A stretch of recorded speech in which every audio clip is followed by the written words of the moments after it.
ಸೋಮಾವತಿ ಅಮಾವಾಸ್ಯೆಗೆ ಹಿಂದೂ ಧರ್ಮದಲ್ಲಿ ತನ್ನದೇ ಆದ ವಿಶೇಷ ಮಹತ್ವವಿದೆ.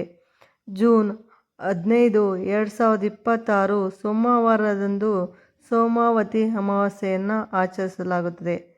ಅಮಾವಾಸ್ಯೆಯು ಜೂನ್ 14, 2026 ಭಾನುವಾರ ಮಧ್ಯಾಹ್ನ 12:19ಕ್ಕೆ ಪ್ರಾರಂಭವಾಗಿ ಜೂನ್ 15, 2026 ಸೋಮವಾರ ಬೆಳಗ್ಗೆ 8:23ರವರೆಗೆ ಮುಕ್ತಾಯವಾಗುತ್ತದೆ.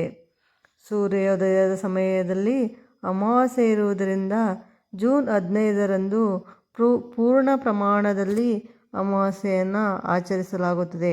ಈ ದಿನ ನಮ್ಮ ಪೂರ್ವಜರ ಆತ್ಮದ ಶಾಂತಿಗಾಗಿ ಪಿಂಡದಾನ, ಪಿತೃತರ್ಪಣವನ್ನು ಅರ್ಪಿಸಲು ಇದು ಅತ್ಯಂತ ಶ್ರೇಷ್ಠವಾದ ದಿನವಾಗಿದೆ.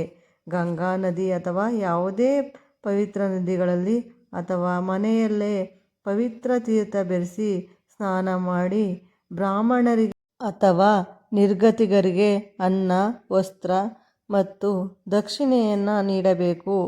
ದಾಂಪತ್ಯ ಜೀವನದಲ್ಲಿ ಸಾಮರಸ್ಯ ಮತ್ತು ಕುಟುಂಬದ ಒಳಿತಿಗಾಗಿ ಅರಳಿ ಮರಕ್ಕೆ ಪ್ರದಕ್ಷಿಣೆ ಹಾಕಿ ಪೂಜೆಯನ್ನು ಸಲ್ಲಿಸಬೇಕು. ಇಷ್ಟು ಸೋಮಾವತಿ ಅಮಾವಾಸ್ಯೆ ಬಗ್ಗೆ ಮಾಹಿತಿ. ಈ ಮಾಹಿತಿಯು ಯಾರಿಗೆಲ್ಲ ಇಷ್ಟ ಆಯಿತು ಪ್ರತಿಯೊಬ್ಬರು ಲೈಕ್, ಕಮೆಂಟ್, ಶೇರ್ ಮಾಡೋದನ್ನ ಮರಿಬೇಡಿ. Thank you for watching Devi Bhakte YouTube channel.